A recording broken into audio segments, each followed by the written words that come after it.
Now you've seen the 1440 system in action. In our brief visit to San Jose, certainly all your questions could not be answered. Even more important, many new questions have come to mind. For this reason, we've asked 4 specialists from IBM to join us. It will be the job of the panel to dig a little deeper with us. The members of the panel are John Iverson, Bill Kelly, Tom McDonald, and Jim Frame. Together, they represent systems engineering, education planning, industry marketing, and applied programming. Now, I fully realize that many of the details of data processing are beyond the ken of the ordinary layman. To be quite honest, these same details challenge the background, certainly, of a mere television journalist.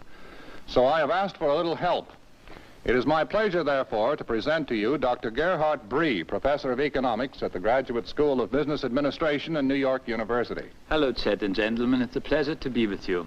Dr. Bree completed graduate studies at Heidelberg and Columbia. He is presently on the staff of the National Bureau of Economic Research in charge of projects on application of electronic computing to economic analysis. He is also the author of dozens of articles concerning the business uses of data processing systems, and he has worked independently as a consulting economist. Doctor, I'd appreciate it if you would draw from your excellent and extensive background to ask the kind of questions that might well come from members of our audience. I'm sure that you are well acquainted with problems that these business people face every day. However, to start the panel thinking, I should like to ask first for a precise definition of a term which we have used here several times, namely, management tool. What do you mean? Chet, I'd like to tackle that first one, if I may. I think we saw from the presentation in San Jose that a management tool depends on 2 things. It depends on accurate facts, and it depends on timely facts. And the value of a management tool hinges on the accuracy and the timeliness of these facts. And I think the important thing to remember here is that we must be always aware of how we're determining the real value to a business of a management information system. And I can show that here with a small chart, if I may. Let's suppose that we're setting our corporate profit objectives over a period of time, and our plan is to arrive sometime out in the future at a certain profit point. Now, as we begin actual practice, we begin operating underneath this standard, and it takes us a certain length of time before we even realize that we are underneath this standard. It takes an additional length of time to arrive at some corrective action, and then, of course, all action takes a time to really take effect, and so this is an additional length of time. We finally get in gear sometime out here in the future, and we arrive at some profit point here. Now, with a management information system in a practice, we might sense this substandard activity sooner. Based on the accurate facts, we could come up with a solution sooner, and although the time to actually take effect might not be increased at all, we would get in gear sooner. We'd arrive at a higher profit point finally. And we could say then that the difference between those 2 points would be termed the value of our management system. May I start my questioning you? You seem to stress the role of information. Now, is really the main value of the computer to give you more facts sooner?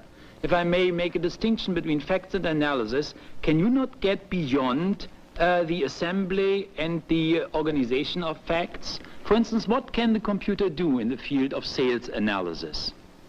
Let me again field this one.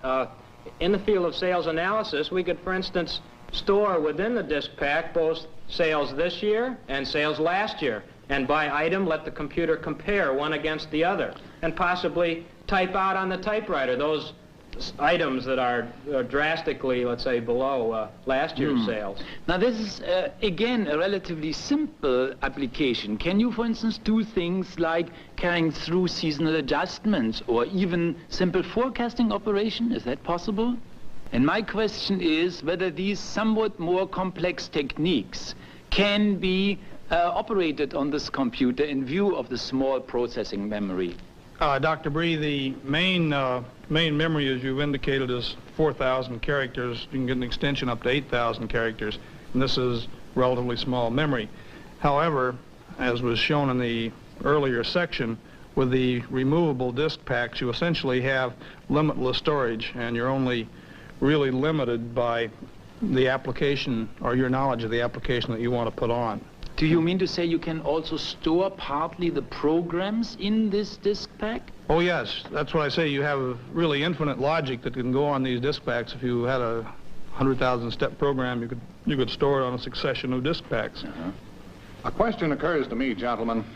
Is the 1440 limited to small business only, or does it have wider application?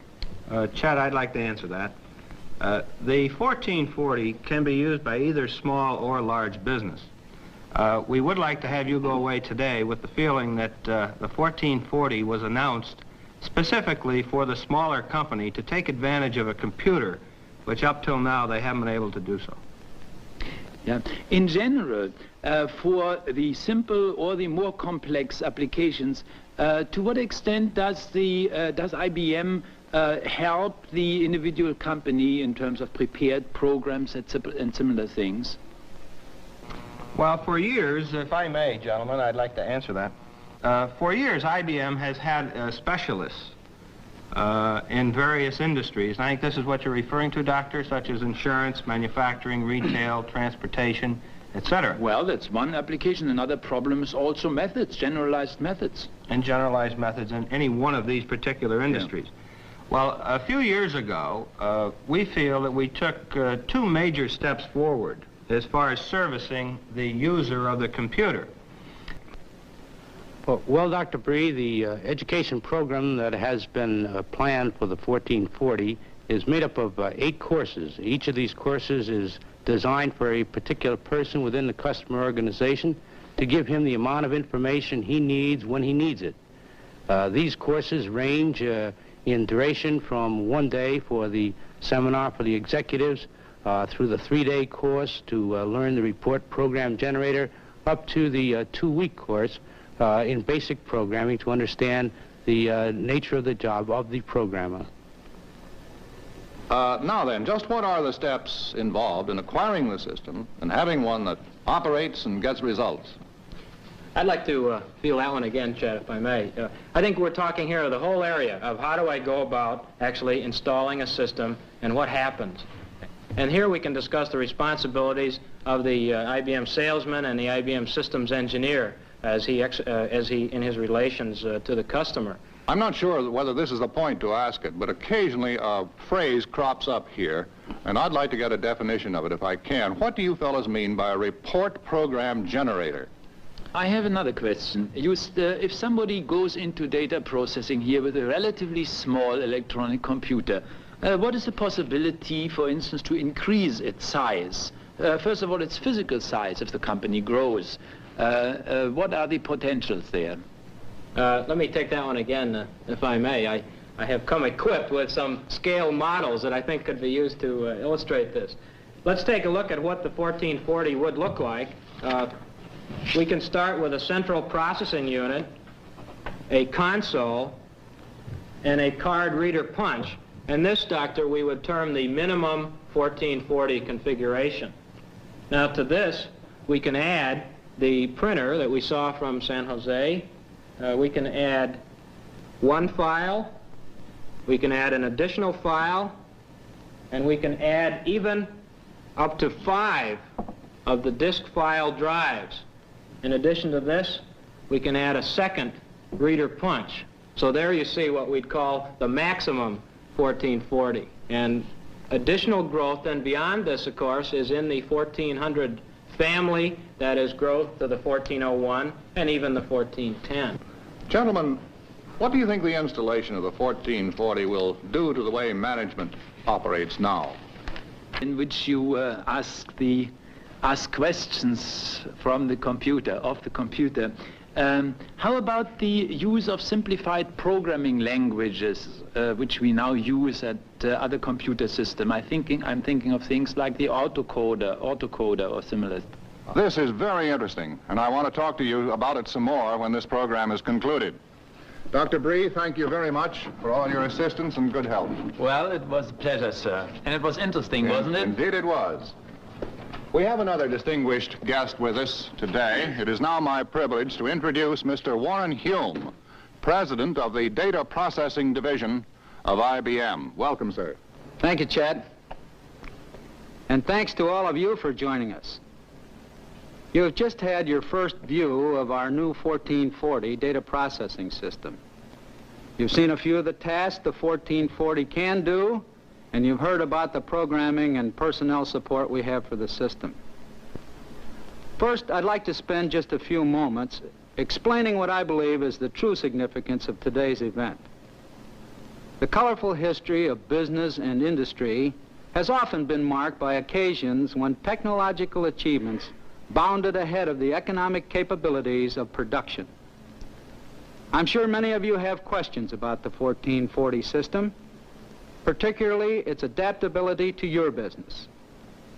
I know your IBM representative can help you here. He's standing by, ready to answer any questions you may have. Thank you, and goodbye.